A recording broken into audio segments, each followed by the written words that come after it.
Fala, meu Fala aí, amigo. Léo. E aí, rapaz, tudo bem? Como é que está? Tudo bem? Tudo bem, né, cara? Tudo caminhando. E você? Estamos indo, né? No meio desse isolamento aí, todo mundo está tendo que se reinventar, né? Pois é, rapaz. Pô, cada dia a gente tem que se superar um pouco mais. Tá me ouvindo bem? Tô. Legal. Cada dia a gente tem que superar um pouco, né, cara? E hoje, infelizmente, a gente teve essa notícia aí que abalou um pouquinho a gente, né? Nós, como convivemos, né, com essa pessoa querida aí por muito tempo, mexe um É, pouco com a gente, mas a gente não pode perder a alegria, né? E acho que a alegria era um dos pontos fundamentais que o nosso amigo tinha.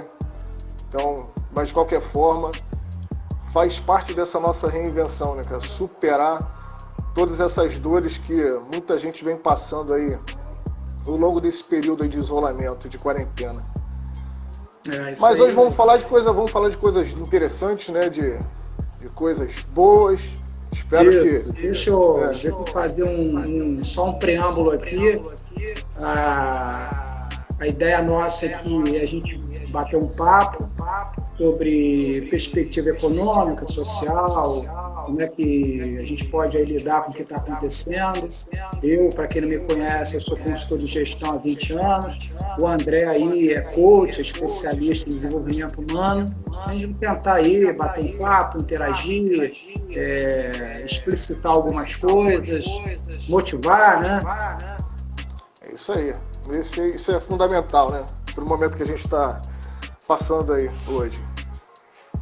Isso aí, André, na tua opinião aí, embora a gente perceba que ninguém tem a real dimensão ainda do tamanho do buraco que a gente está entrando aí na economia, tem muita gente especulando, muitas coisas aí, mas a verdade é que a gente não sabe o que vai acontecer. O que você acha aí que o Brasil ainda tem que fazer para poder lidar com o que vai acontecer? Cara, assim, Léo, embora o surto do vírus tenha criado muitos problemas que não existiam antes, eu acredito que ele acabou deixando evidente os problemas que nós já tínhamos, né? A desigualdade social, a precariedade no sistema de saúde, o despreparo, né, dos governantes. Acho que isso tudo ficou muito mais evidente, cara. A fragilidade da nossa economia, né, como você bem disse, as nossas relações no trabalho, relações familiares. E nós fomos colocados em confinamento para avaliar nossas vidas, né, cara? Reconhecer alguns privilégios, né, simples de ter uma geladeira com comida, acho que ter um local para morar, ter um emprego. Então, ressignificar um pouco a nossa relação com o tempo e com a família, né? Acho que bilhões de pessoas estão passando por isso nesse momento. Então, acho Isso que... tem um lado positivo também, né, cara? Exato. Eu acho que para que o Brasil saia dessa situação, cara, acho que nós temos que olhar um pouco mais para dentro, né, de cada um de nós, reavaliar alguns posicionamentos, né, nos autoconhecer.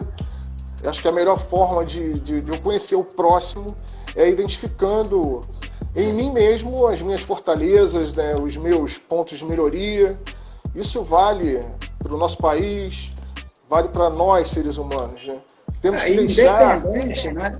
Independente até de tudo que a gente sabe que estava ruim, mas assim, eu falo até por mim, cara. Eu tô tendo hoje uma proximidade com meu filho e tá estudando com ele que eu não conseguia ter, entendeu? Assim, por pior que sejam as coisas, eu percebo que tem alguma coisa positiva e você tem que pelo menos perceber nesse momento, né? Exatamente, cara. Assim, acho que a gente vai falar um pouco mais adiante, né, sobre algumas coisas boas, né, que esse momento aí do Covid-19 trouxe pra gente. Mas assim, acho que a gente tem que deixar de ver as pessoas simplesmente como número, cara, ou estatística. É importante a gente entender que existe um ser humano, né? Um ser humano que chora, um ser humano que sente dor, um ser humano que é feliz. Reconhecer os nossos sentimentos, né, cara? As nossas emoções, que geram comportamentos diversos, né, diferenciados. Acho que esse é o meu ponto de vista aí, pra gente superar esse momento aí no Brasil. O que eu espero, assim, dentro de. Eu tenho dois pontos de vista só para colocar até dentro do que você falou, né? Eu vejo uma situação política, que eu até percebo que o governo tem tentado fazer ações para poder lutar contra a pandemia. Se você for analisar desde fevereiro para cá, só de medida provisória, o governo já emitiu 35 diretamente contra a Covid. Nunca se mediu tanta medida provisória, né, atualmente. E, assim, eu não vou entrar no mérito se elas foram eficientes ou não, porque eu acho que a ideia, né, é uma coisa também que eu tenho pregado muito aí, a gente trabalhar um pouco essa antipolarização. Eu acho que isso está uma coisa que está muito desagradável assim, para o Brasil. Eu vejo que a gente tem que caminhar para a união do poder público com a sociedade civil. Eu acho que isso é um caminho. Então, assim, eu acho que o governo tem tentado fazer algumas ações para poder mitigar, né, para poder trabalhar melhor aí para a nação, realmente alguma coisa que consiga fazer a gente não perecer, né, geral com isso. Então, eu acho que ele tem feito algumas coisas. Acredito que a gente está tendo aí um início de um gasto público muito alto. Eu acho que isso aí também vai atingir uma proporção que, inevitavelmente, o governo vai ter que começar a entrar naquela visão de imprimir moeda, que está tendo muita discussão aí em relação a isso aí vai gerar inflação, mas nesse momento eu vejo que com a crise que a gente está entrando, como ela vai piorar mais ainda, eu acho que isso aí a curto e médio prazo não vai acontecer. Então eu acho que inevitavelmente vai ter que caminhar para esse lado. Então eu acho que dessa parte do governo eu vejo assim, aumento de gasto público e começar a emissão de moeda no mercado para poder bancar todo esse gasto que o governo está tendo. E principalmente eu vejo a situação da sociedade, essa situação da sociedade em relação à união. Eu acho que o que a gente tem que hoje tentar pregar essa união junto às pessoas, junto ao poder público e junto à sociedade civil. Eu acho que é isso aí. A gente tem, depois dessa crise, que ela vai ter que passar em algum momento, mas eu acho que vai chegar um momento aí que ou a gente vai sair muito mais forte como nação depois disso, ou a gente vai sair muito pior. Eu acho assim, igual não vai ficar, entendeu? Eu acredito que assim, nós vamos sair fortalecidos sim, cara. Com certeza, acho que isso tudo deve servir como exemplo de crescimento para todos nós.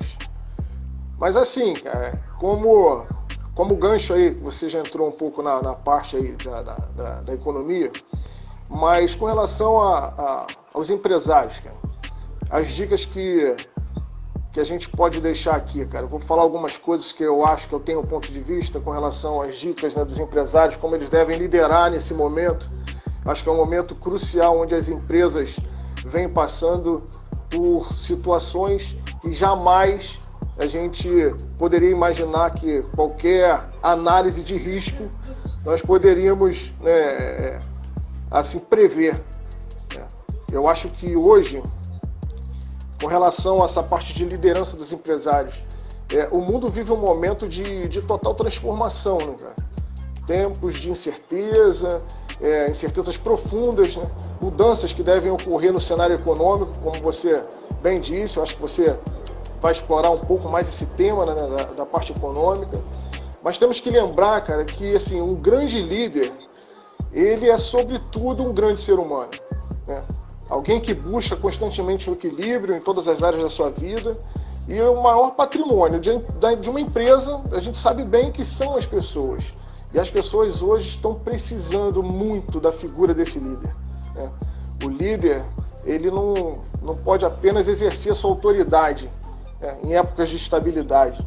Um líder autêntico, ele é capaz de criar estratégias, determinar, né, que a direção da empresa, para onde ela deve seguir, para alcançar suas metas. E nesse momento agora são desafios diários. Eu acho que a liderança nesse momento, ela deve ser voltada para o compartilhamento, né, com as pessoas.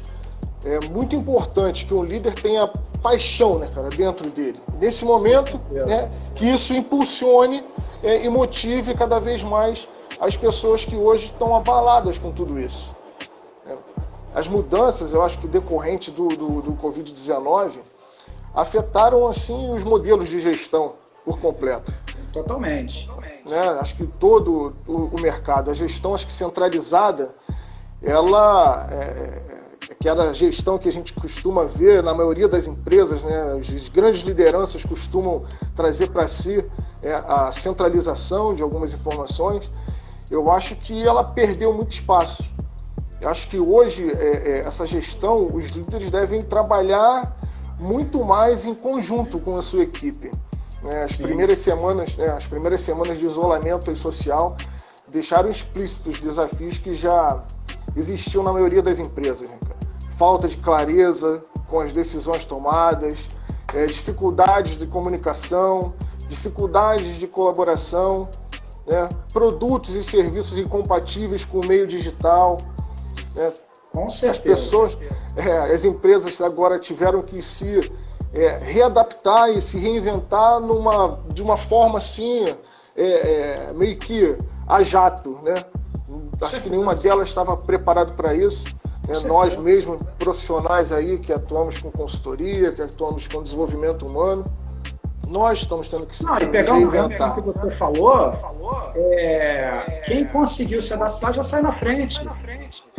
Exatamente. Eu vi, por exemplo, a ReHap conseguiu fazer em 3 semanas um projeto digital que, se fosse a título de consultoria, com planejamento, ia levar um ano.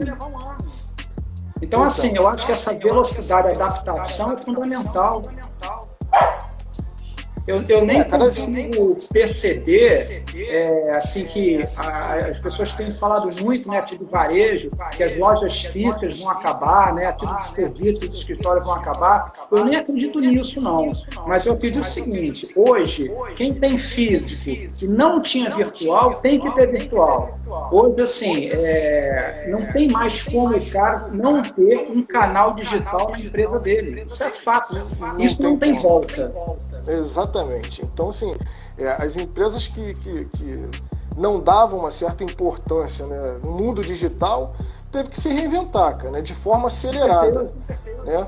E além de todas essas situações, cara, eu acredito que o momento é extraordinário para que as empresas se tornem mais humanizadas, cara. Desde a relação de empregado com empregador, né, empregador com empregado, clientes, fornecedores. E o papel do líder, nesse momento, ele é fundamental, cara. Acho que algumas dicas que eu daria nesse momento, cara, aos líderes, que eles inspirem, né, cara? Que eles inspirem as pessoas, né? Fazer nascer novamente o entusiasmo, por pior que seja o momento, né? Quando somos inspiração para algo ou alguém que fazemos assim, despertar isso, a gente passa um espírito de sentimento, sabe? De gratidão. Acho que o primeiro ponto é esse, uma dica: inspirar as pessoas, inspirar os seus liderados, os seus colaboradores. O segundo, cara, é delegar. Agora é o momento de delegar, cara. Acho que centralizar isso tudo não é o momento. Acho que seria uma boa dica. Agora, mais do que nunca, é necessário transmitir esses poderes de delegação. Saber distribuir as tarefas em função da equipe. Delegar traz a confiança, cara, para a equipe. Traz responsabilidade, conhecimento, evolução para os subordinados. Nesse momento onde muitos colaboradores estão trabalhando de suas casas, como é que você não vai confiar a ele determinadas informações? Então, acho que a segunda dica seria interessante essa: você, o líder, poder delegar de forma mais confiável, né? E ser ousado, cara. Acho que ousadia nesse momento o líder tem que ter, né? Além da ousadia, criatividade, né, cara? Ter coragem, ter valentia de tomar certas decisões, arriscar algo que diferente, é o que você falou. As empresas que não estavam acostumadas, cara, a lidar com o meio digital, cara, agora é o momento de você se reinventar, né? Ser criativo. E por mais engraçado que seja, muitas das vezes a crise leva a oportunidade. Muito, cara. O cara conseguir perceber alguma situação que ele consegue lograr êxito dentro da visão da crise, ele consegue prosperar com alguma coisa. A gente tem vários exemplos aí. Por exemplo, a Uber foi criada dentro de uma crise. Nos Estados Unidos, a gente tinha uma crise absurda numa determinada época, e aí o que a Uber percebeu? Você não tem renda, mas você tem um carro parado dentlo de casa. Então dá para você fazer alguma coisa. Então assim, os bizu, como eu costumo falar, né? Os famosos bizus, eu acho que primeiro você tem que começar a ver o que você vende de serviço ou produto e como você consegue, nesse momento, agregar com alguma necessidade que o teu cliente tem, mas que ninguém está explorando. Eu acho que esse é o melhor caminho. E aliado a isso, a transformação digital, porque não tem jeito. Eu tenho que hoje ter algum canal digital para poder explorar isso, porque já que eu estou parado, eu não tenho como fazer. Você vê aí Casas Bahia, a própria ReHap, que eu dei o exemplo, você vê essas pessoas aí, hoje o cara está vendendo por Zap, o cara mesmo dentro de casa, ele está conseguindo se movimentar. Não é um caminho. Você tem que começar a explorar caminhos que você pode fazer. Eu não vejo uma volta. Né? Você viu aí que a XP Investimento já falou que até o final do ano vai acabar com os escritórios físicos, vai ter só escritório virtual, porque percebeu que a coisa funciona e o custo é muito menor. Então, assim, tem coisas que eu não percebo voltarem. Eu acho que elas vão evoluir. Essa transformação digital forçada que a gente teve, eu acho que em 2 meses avançou mais do que nos últimos 2, 3 anos, porque as empresas se viram a ter que fazer isso. Então, eu acho que tem que pegar essa veia e trabalhar. Um adendo que eu queria passar nisso aí é que eu sinto falta hoje, né, é uma crítica construtiva, de um plano específico do governo para determinados segmentos. Isso eu sinto. Eu não vejo um planejamento. Você tem, por exemplo, segmentos aí, turismo, hotelaria, são segmentos que não dá para você fazer um plano genérico.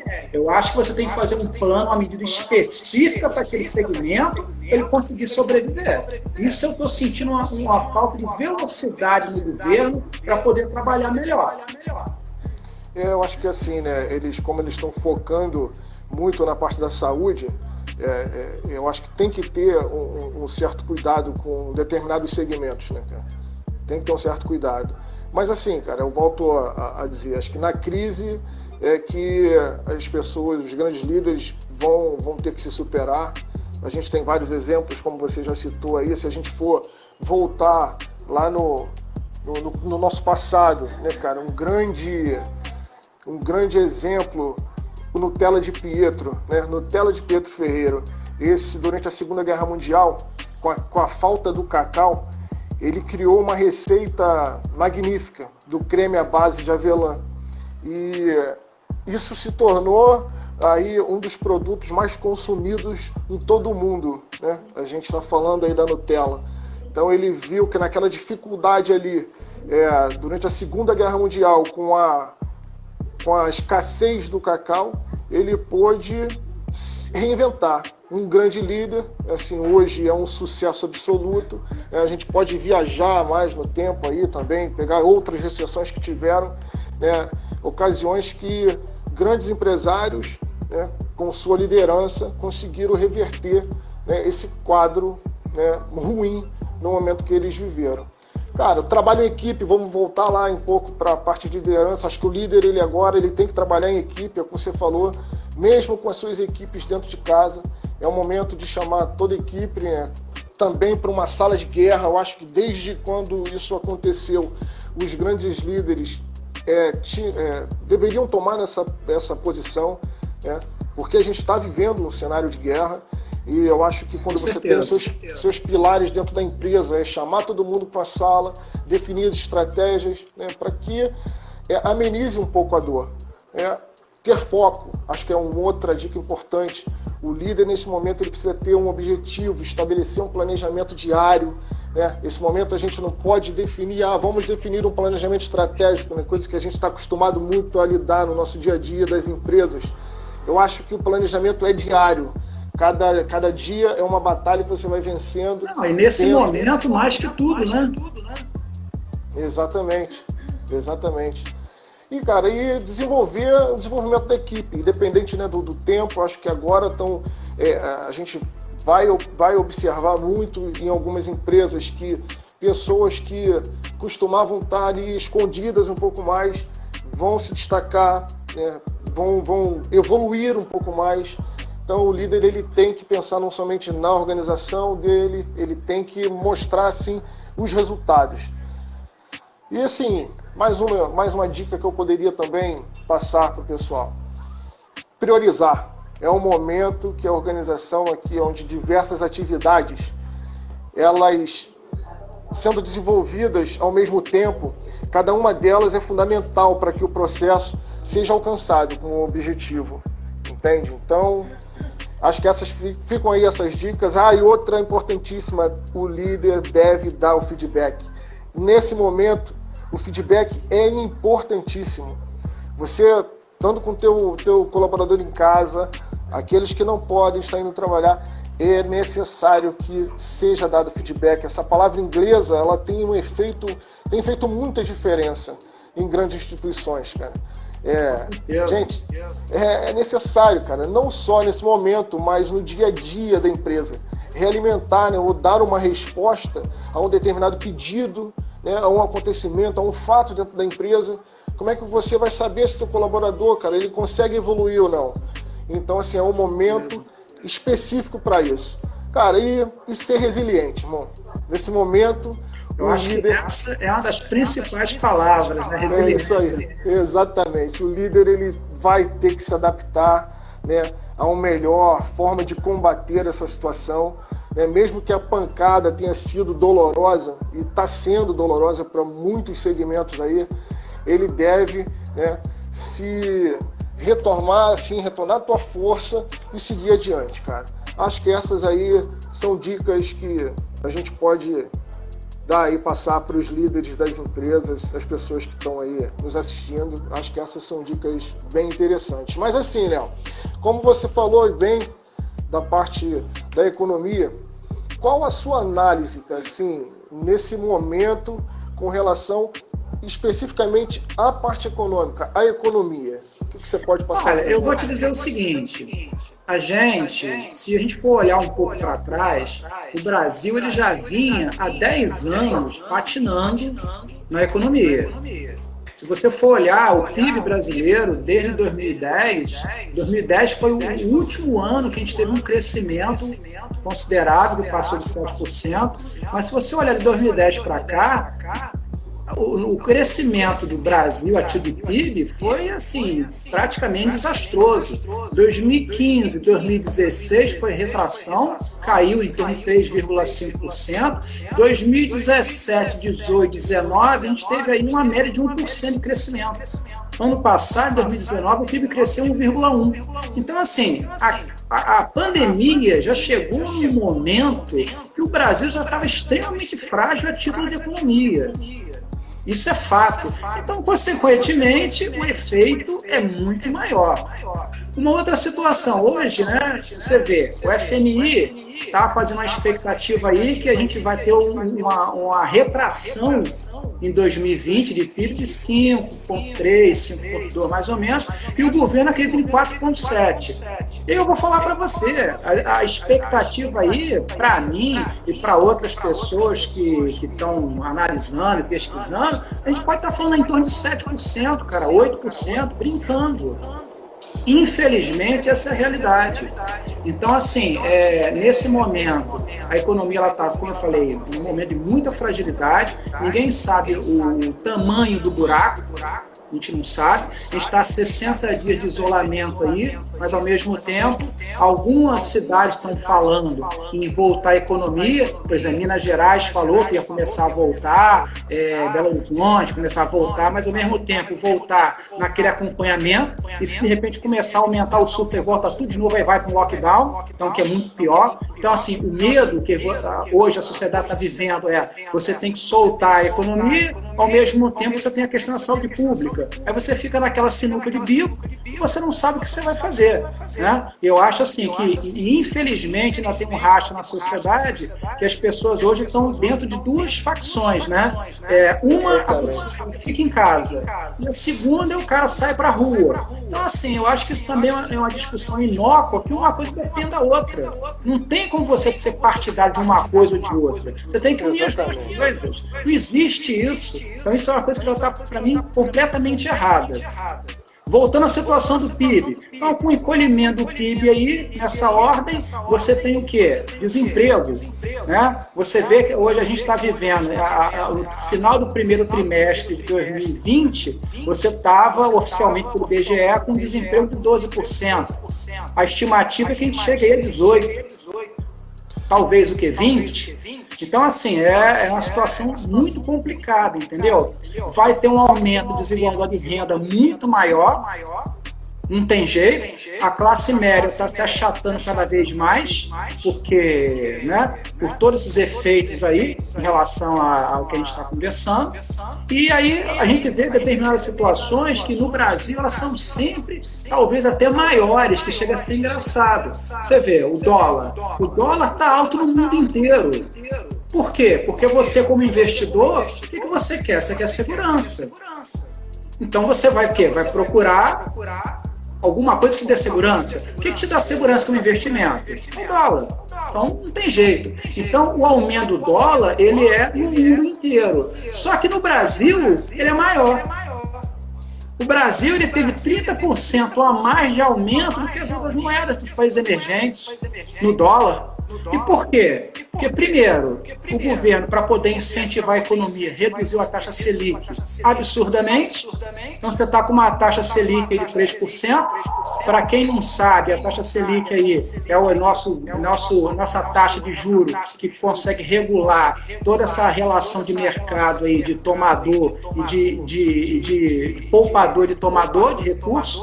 Então, ela está em 3%, então ela está em um ritmo muito baixo. Está se falando aí de chegar perto de zero. Então, você é um investidor, você tem dinheiro, você vai botar o dinheiro aqui com 3% de taxa? Não, você tira o dinheiro daqui. Consequentemente, o que? O dólar aumenta. E aí, outro fator, o que o investidor quer? Segurança. E como é que eu tenho segurança numa estabilidade política que a gente está vivendo? Então, esses dois fatores levam o dólar, ele está no Brasil maior ainda. Não acredito que ele vai disparar muito mais, mas eu acredito que ele ainda vai aumentar mais um pouco. Não vejo o dólar aí a 8, a 10 reais, mas acredito que ele passe ainda da casa dos 6 reais, podendo chegar a 6,5, talvez até 7. Então, assim, isso é uma situação que a gente está vivendo hoje em relação a isso. Então, o balanço que eu faço é isso. Acho que a gente tem, como eu falei no início, o governo tem que ter planos. Eu sinto hoje falta de planos específicos para poder atuar em determinadas situações. Eu não vejo plano para determinado segmento. Eu vejo MPs que a gente sabe que o MP aí em 120 dias tem que ser votado no Congresso para virar lei, então você sabe que é uma coisa em caráter de urgência, a gente não sabe até que ponto isso vai se sustentar, mas eu não vejo um plano. Eu sinto hoje falta no governo, dentro da minha análise, e você tem um plano, olha, a gente vai fazer isso para esse segmento, esperando atingir isso em tanto tempo. Então eu acho que isso é que está faltando um pouco para a gente aí. E daquela visão que você falou, né? O empreendedor tem que se reinventar. Então, dentro da economia hoje, se a gente for fazer uma análise também rápida, 2/3 do PIB brasileiro é serviço. E serviço hoje é o setor que mais foi afetado com a Covid, porque está praticamente parado, o serviço desde o formal para o informal. Então você tem essa situação que está acontecendo, que você não tem muito o que fazer, mas aí o empresário tem que fazer o quê? Ele tem que se reinventar. Tem que se reinventar como? Nesse primeiro momento, pelo caminho digital. Eu acho que esse é um primeiro caminho. Pelo segundo momento é o quê? É aquilo que a gente falou. Eu tenho que redescobrir alguma necessidade que eu possa cobrir do meu cliente, que ele esteja precisando essencialmente. Porque, às vezes, eu posso vender uma coisa que não é o que ele está precisando, nesse momento. Mas eu tenho que descobrir essa outra coisa para ele poder comprar isso de mim. Então, eu acho que essa velocidade também é uma questão de sobrevivência hoje para o empresariado. Então, tem essas situações que eu vejo que o mercado, né, que a economia, ela precisa trabalhar nisso aí. Não consigo enxergar a curto prazo uma melhora, infelizmente, entendeu? Eu acho assim que o governo tem uma visão que acabou o lockdown, acabou a quarentena, vamos botar o pessoal na rua, as pessoas vão começar a consumir, ninguém vai. Porque primeiro que ninguém tem dinheiro, primeiro que tem uma massa desempregada enorme, muitas empresas estão com as portas fechadas. Então você vai ter uma recuperação muito lenta, acredito. Eu sou de uma corrente que a gente vai começar a ver alguma melhoria real no Brasil para o final do ano, para o início do ano que vem. Não quero dizer que a gente vai continuar do mesmo jeito até lá, mas quero dizer que eu acredito que a coisa vai ter uma recuperação gradual, né? Não acredito, como diz aí o nosso ilustre ministro da Economia, que eu até gosto dele, Paulo Guedes, mas assim, não vejo essa visão que ele tem de a gente vai ter uma recuperação em V, caiu muito rápido, vai subir muito rápido. Não consigo enxergar isso. Eu acho que a gente está mais com uma visão em U, tipo assim, caiu, vai se manter ruim um tempo e depois vai começar a subir. Eu vejo mais essa linha de raciocínio e acredito que com essa recuperação gradual, a gente esteja no Natal de 2020 para o ano novo de 2021, eu estou começando aí a ter uma recuperação econômica. Em 2020, você estava oficialmente pelo IBGE com um desemprego de 12%. A estimativa é que a gente chegue aí a 18%. Talvez o que? 20%? Então, assim, é uma situação muito complicada, entendeu? Vai ter um aumento de desigualdade de renda muito maior. Não tem jeito, a classe média está se achatando cada vez mais, porque, né, por todos esses efeitos aí, em relação ao que a gente está conversando, e aí a gente vê determinadas situações que no Brasil elas são sempre, talvez até maiores, que chega a ser engraçado. Você vê, o dólar está alto no mundo inteiro. Por quê? Porque você, como investidor, o que você quer? Você quer segurança. Então você vai o quê? Vai procurar alguma coisa que te dê segurança. O que te dá segurança como investimento? O dólar. Então, não tem jeito. Então, o aumento do dólar, ele é no mundo inteiro. Só que no Brasil, ele é maior. O Brasil, ele teve 30% a mais de aumento do que as outras moedas dos países emergentes no dólar. E por quê? Porque, primeiro, o governo, para poder incentivar a economia, reduziu a taxa Selic absurdamente. Então, você está com uma taxa Selic aí de 3%. Para quem não sabe, a taxa Selic aí é a nossa taxa de juro que consegue regular toda essa relação de mercado aí de tomador e de poupador de tomador de recursos. Então, ela está em 3%, então ela está em um ritmo muito baixo. Está se falando aí de chegar perto de zero. Então, você é um investidor, você tem dinheiro, você vai botar o dinheiro aqui com 3% de taxa? Não, você tira o dinheiro daqui. Consequentemente, o que? O dólar aumenta. E aí, outro fator, o que o investidor quer? Segurança.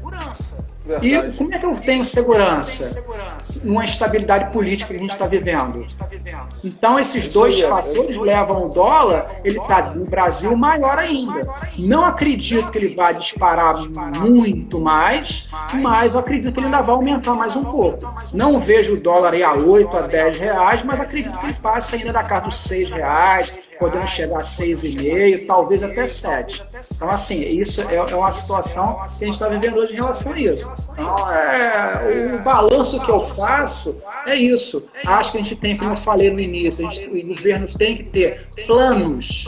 Eu sinto hoje falta de planos específicos para poder atuar em determinadas situações. Eu não vejo plano para determinado segmento. Eu vejo MPs que a gente sabe que o MP aí em 120 dias tem que ser votado no Congresso para virar lei, então você sabe que é uma coisa em caráter de urgência, a gente não sabe até que ponto isso vai se sustentar, mas eu não vejo um plano. Eu sinto hoje falta no governo, dentro da minha análise, que você tem um plano, olha, a gente vai fazer isso para esse segmento, esperando atingir isso em tanto tempo. Então eu acho que isso é que está faltando um pouco para a gente aí. E daquela visão que você falou, né? O empreendedor tem que se reinventar. Então, dentro da economia hoje, se a gente for fazer uma análise também rápida, 2/3 do PIB brasileiro é serviço. E serviço hoje é o setor que mais foi afetado com a Covid, porque está praticamente parado o serviço desde o formal para o informal. Então você tem essa situação que está acontecendo, que você não tem muito o que fazer, mas aí o empresário tem que fazer o quê? Ele tem que se reinventar. Tem que se reinventar como? Nesse primeiro momento, pelo caminho digital. Eu acho que esse é um primeiro caminho. Pelo segundo momento é o quê? É aquilo que a gente falou. Eu tenho que redescobrir alguma necessidade que eu possa cobrir do meu cliente, que ele esteja precisando essencialmente. Porque, às vezes, eu posso vender uma coisa que não é o que ele está precisando nesse momento. Mas eu tenho que descobrir essa outra coisa para ele poder comprar isso de mim. Então eu acho que essa velocidade também é uma questão de sobrevivência hoje para o empresariado. Então tem essas situações que eu vejo que o mercado, né, que a economia, ela precisa trabalhar nisso aí. Não consigo enxergar a curto prazo uma melhora, infelizmente, entendeu? Eu acho assim que o governo tem uma visão que acabou o lockdown, acabou a quarentena, vamos botar o pessoal na rua, as pessoas vão começar a consumir, ninguém vai. Porque primeiro que ninguém tem dinheiro, primeiro que tem uma massa desempregada enorme, muitas empresas estão com as portas fechadas. Então você vai ter uma recuperação muito lenta, acredito. Eu sou de uma corrente que a gente vai começar a ver alguma melhoria real no Brasil para o final do ano, para o início do ano que vem. Não quero dizer que a gente vai continuar do mesmo jeito até lá, mas quero dizer que eu acredito que a coisa vai ter uma recuperação gradual, né? Não acredito, como diz aí o nosso ilustre ministro da Economia, que eu até gosto dele, Paulo Guedes, mas assim, não vejo essa visão que ele tem de a gente vai ter uma recuperação em V, caiu muito rápido, vai subir muito rápido. Não consigo enxergar isso. Eu acho que a gente tem mais com uma visão em U, tipo assim, caiu, vai se manter ruim um tempo e depois vai começar a subir. Eu vejo mais essa linha de raciocínio e acredito que com essa recuperação gradual, a gente esteja no Natal de 2020 para o ano novo de 2021, eu estou começando aí a ter uma recuperação econômica dentro do nosso país. O Guilherme está interagindo bastante com a gente aí, cara. Ele fez uma colocação que realmente é o que vai acontecer, né? O mundo ele não será mais o mesmo. Isso aí, a gente tem plena certeza disso, né, cara? Então, assim, as pessoas realmente, para sair desse estado, principalmente emocional, que eu acho que está todo mundo muito abalado, está todo mundo muito sofrido com isso, eu acho que isso vai demandar de tempo, sim. A melhor saída, como ele está colocando aí, o e-commerce, acho que a exportação, determinados nichos de negócio, eles vão se reerguer mais rápido, mas tem outros nichos de negócio que a gente, se parar aqui para a gente externar um pouco mais, acho que a gente eu vou te dar um ponto de vista que, assim, eu tenho uma análise, só para complementar, geopolítica disso também. O que acontece? Você tem hoje, né, a dependência da China a título de mercado no mundo inteiro é enorme. Você vê que numa pandemia dessa, o que as empresas e os países começaram a perceber? Eu não posso ter uma dependência quase exclusiva de um país dentro de uma situação que, de repente, pode acontecer sei lá, uma catástrofe como essa que a gente está vivendo, e tudo aquilo ali que é meu parar. Então, assim, eu vejo que a gente tem que começar a perceber isso, a gente vai começar, pelo que a minha expectativa é que já nos próximos meses, já no início do ano que vem, nos próximos anos, os Estados Unidos, as nações desenvolvidas vão começar a tentar trabalhar a diminuição dessa dependência da China. Isso aí, isso pode ter certeza. E o Brasil tem que começar a também a trabalhar essa visão dentro disso. Criar uma indústria forte. Olhar para dentro qual é o problema? Aí qual é o problema disso? É a questão que eu bato sempre. Qual é o problema disso? O Brasil, ele tem uma produtividade muito aquém dos países desenvolvidos. E aí o que acontece? Se você pegar, a gente fala muito em desigualdade de renda. Mas, assim, a desigualdade de renda, para mim, ela é uma consequência de uma situação que causa isso. Que é o quê? A partir do momento que você não tem profissionalização de mão de obra, você não consegue ter produtividade. Consequentemente, você tem desigualdade de renda. Por quê? No Brasil hoje, você tem o quê? Você tem um percentual da população altamente qualificado, que ganha salários maiores, e você tem uma grande gama da população que é desqualificada, né, sem ser pejorativo, mas tem uma baixa qualificação, que ganha muito pouco, porque é oferta e demanda, tem muita gente para isso, a grande parte da população. E aí o que acontece? A gente, como sempre, fica atrás em vários fatores. Se você for analisar, eu estava pegando um dado desse até para passar aqui para a gente trocar essa ideia, a título de investimento, o Brasil investe em educação pública quase 6% do PIB, cara.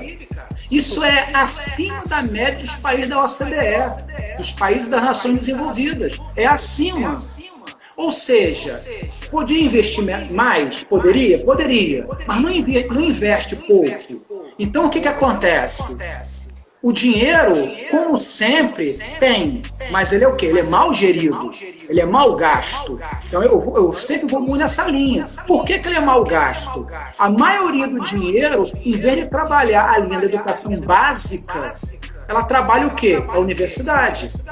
E o que acontece? O cara, ele sai da universidade, ele sai da educação básica como praticamente um analfabeto funcional.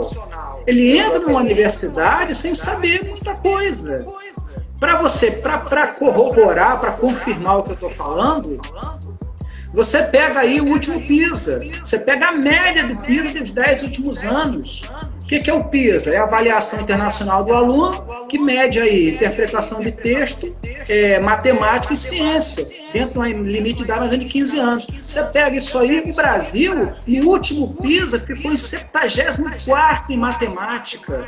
Sabe o que isso quer dizer? Que 2/3 dos alunos não têm um conhecimento de matemática básico. Você está entendendo? Na média, a gente está muito ruim nisso. Aí eu faço um outro comparativo contigo. Você pega um exemplo que eu adoro dar, que é a Coreia do Sul. Cara, a Coreia do Sul, para mim, é um modelo de educação, meu amigo. Cara, em 1960, o PIB per capita... O que é o PIB per capita? Se você pegasse o PIB e dividisse pelo número de pessoas daquele país, o PIB per capita do Brasil, em 1960, era o dobro da Coreia. Hoje, o PIB per capita da Coreia é 4 vezes mais do que do Brasil, cara. É absurdo, cara. Aí eu te pergunto, por quê? Investimento em educação. Investimento correto em educação. Investimento em educação de base. Se eu consigo hoje investir em educação de base no Brasil, eu vou falar para você, eu mudo o Brasil. O que falta hoje justamente é isso. Mas assim, a roda, ela não gira como deveria. Então a gente aí começa a patinar como sempre. Então, a partir do momento que eu consigo melhorar essa qualificação, eu consigo ter uma indústria forte.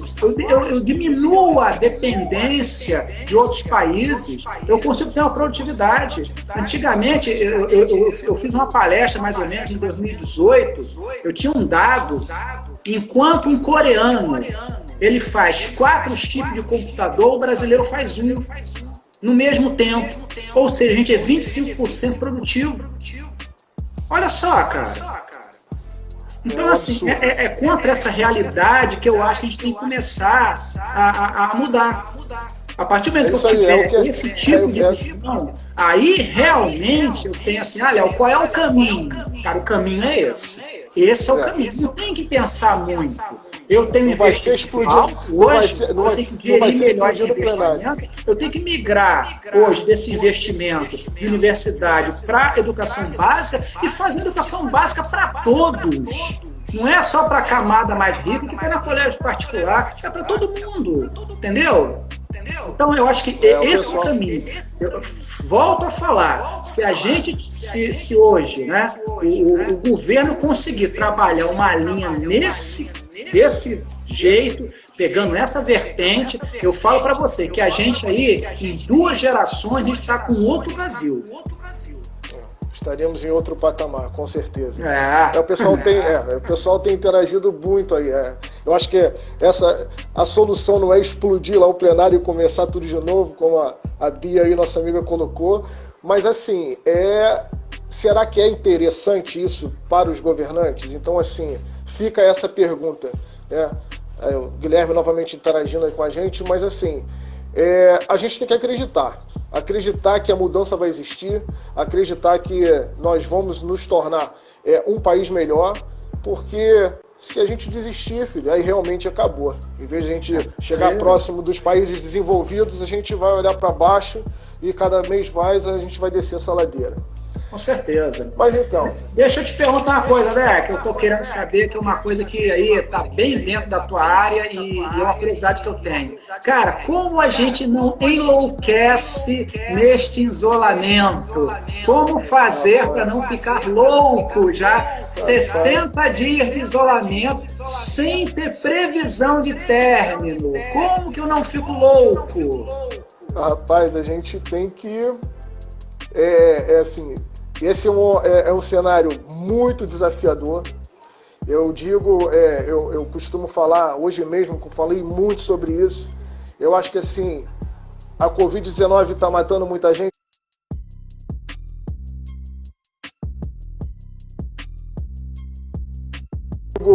Eu costumo falar, hoje mesmo, que eu falei muito sobre isso. Eu acho que assim, a Covid-19 está matando muita gente, tá. Mas tem muita gente ficando doente na parte mental. Acho que assim, a gente está sofrendo muito, muito com relação a essa enxurrada de coisas que estão acontecendo.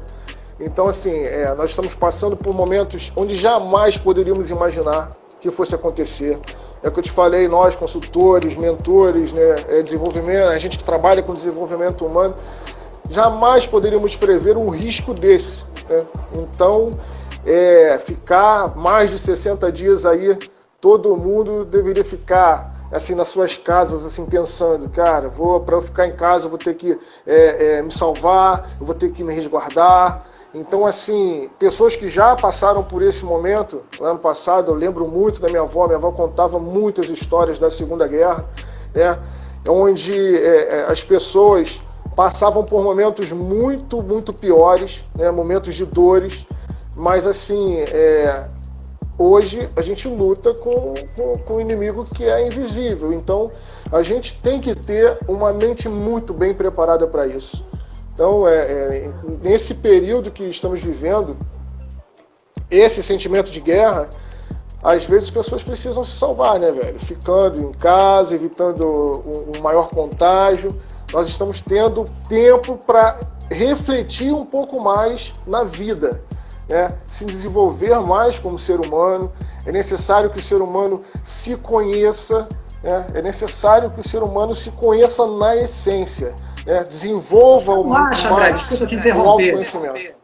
você não acha que é uma oportunidade? Lógico assim que a gente fala, cada um é um, eu não quero entrar no mérito de você tem uma pessoa que está plenamente desesperada e, né, eu sei que cada um é um, entendeu? Mas eu digo assim, para quem pode, né, para quem se possibilita, você não acha que é um momento aí de rever os conceitos de família, cara? Que eu acho que é uma coisa que está tão esquecida hoje em dia, o conceito de empatia, o conceito de você, sabe, dar atenção à sua esposa dar atenção a você, seu filho. Você acha que eu acho que isso não seria um momento ideal para poder rever seus conceitos como ser humano, como chefe de família, como pai, como mãe, você não acha como esposa, como marido, você não acha que essa pandemia está servindo para isso, cara? Embora seja até um dado engraçado, você viu o aumento de violência, de briga entre casal tem até aumentado, infelizmente,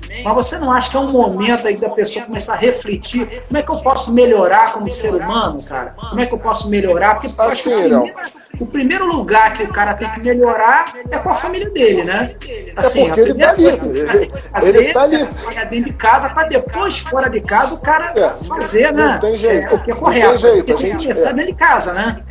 Por isso que eu falo assim, quando eu falo de autoconhecimento, é assim, a gente precisa olhar para dentro de nós e nos conhecermos, né? Como você fala, assim, não tem jeito, a gente tem que conviver em família.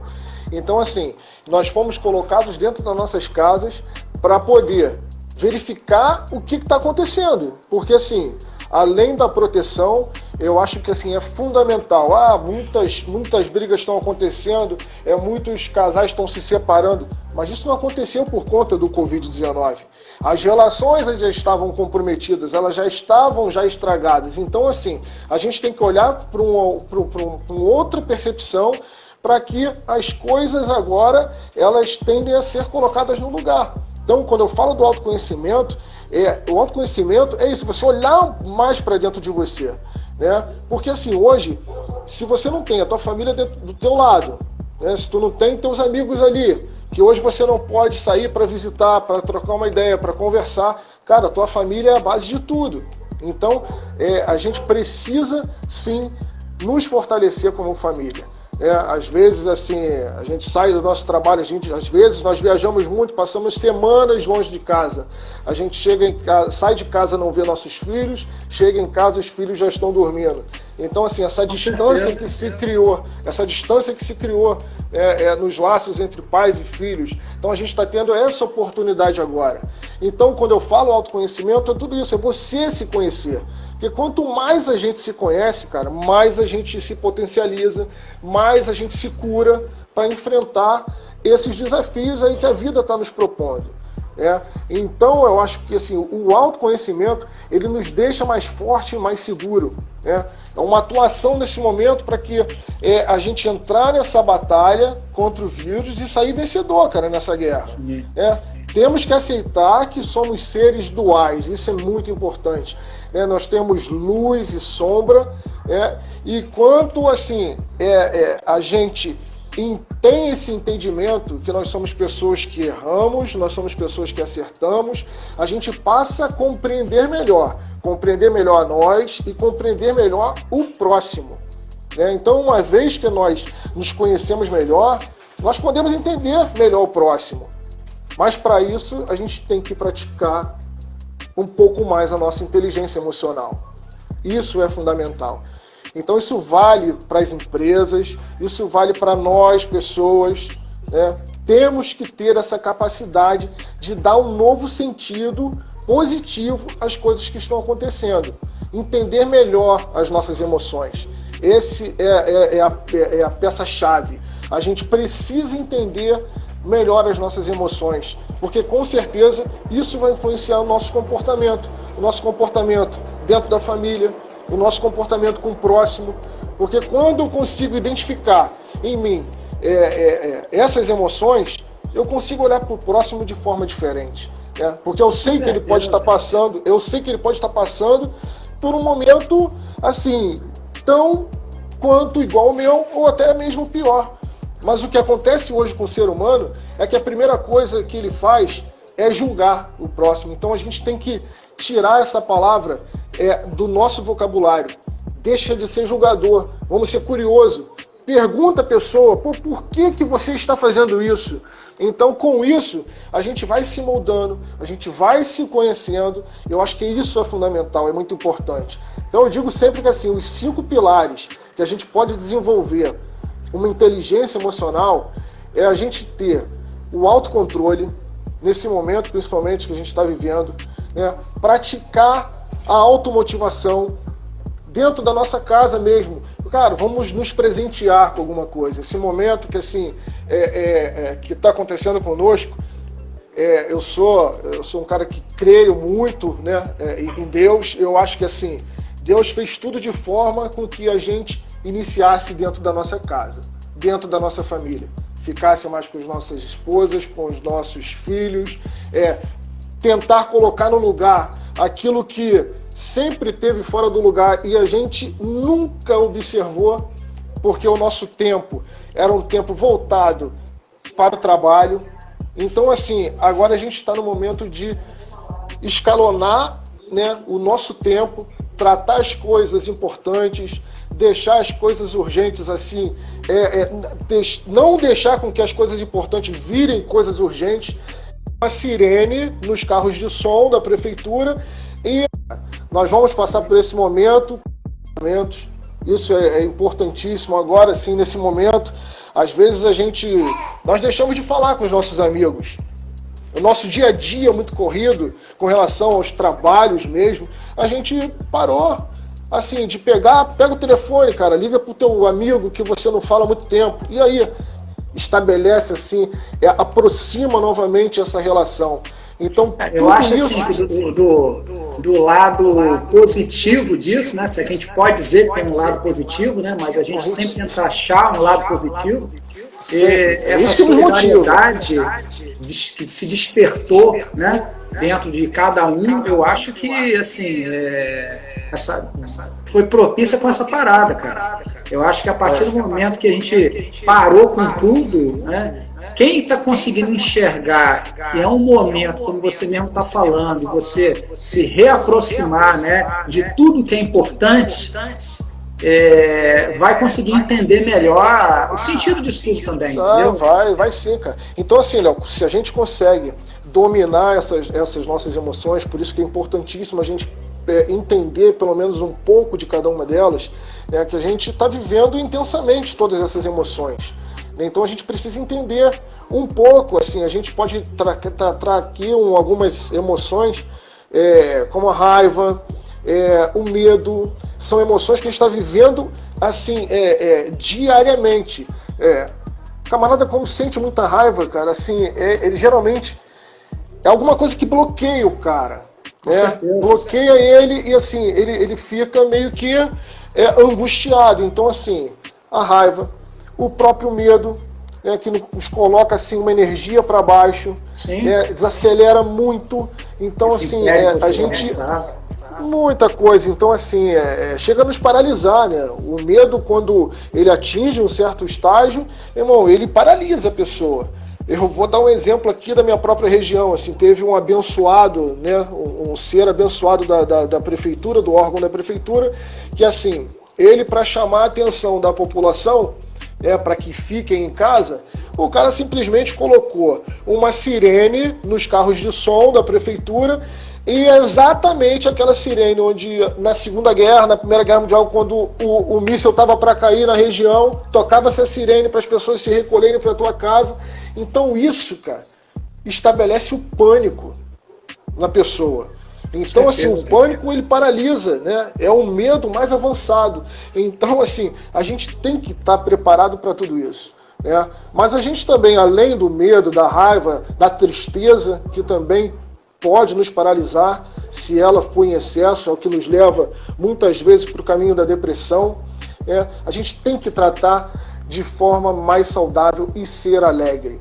Então, ser alegre nesse período é fundamental. Vamos ser mais alegres com nossos filhos, vamos ser mais alegres com nossos amigos. Então, acho que essa é a emoção que tem que prevalecer. E além do afeto, cara, Acho que são as cinco emoções que a gente tem que lidar hoje e saber lidar com ela. A raiva, o medo, a tristeza, a alegria e o afeto. O afeto foi o que você falou. Hoje, a gente está passando por momentos onde as pessoas estão mais humanizadas. Eu olho para o próximo e vejo no próximo que, assim, para eu me sentir seguro e para eu ser melhor, eu tenho que deixar o próximo melhor. Cara, isso tá no primeiro mandamento. Meu irmão, ama o teu próximo. As pessoas deixaram de amar o próximo. Sim, então acho que assim, Papai do Céu olhou e falou assim, olha só, vou botar todo mundo no seu devido lugar. Qual foi o meu primeiro mandamento? Amar o seu próximo. Então assim, as pessoas agora têm que se tornar mais humanas. Então é um momento de muita reflexão. Então, assim, o vírus nos possibilitou uma infinidade de descobertas, cara. Nós descobrimos a importância de ter a família por perto, que a distância, assim, de amigos, de parentes, de pessoas com as quais a gente nos relacionávamos no dia a dia, tem um valor muito, muito grande na nossa vida. Então, eu acho que, assim, a gente precisa canalizar energias positivas, cara, retirar o excesso de ruído que obstrui a nossa mente. Cara, a nossa mente, ela produz mais de 400 mil estímulos. Você tem noção do que é isso? Então, quando eu falo de ruído, cara, são exatamente essas notícias ruins que o tempo todo fica martelando e entrando na nossa mente. Então, assim, quando eu falo que a gente tem que excluir, tirar o ruído das nossas vidas, é de você deixar um pouco de se alimentar com coisas que, assim, só te jogam para baixo. Então, assim, a gente precisa praticar o comportamento da paciência, da bondade, né? Nós vamos passar por esse momento e eu tenho certeza que nós vamos nos tornar seres de luz, assim, muito mais evoluídos, cara. Nós vamos passar por esse momento com inteligência emocional positiva, cara. Eu acredito e creio muito nisso. Meu grande amigo, palavra de fechamento, nosso tempo está estourando aí. Qual é o fechamento final seu aí?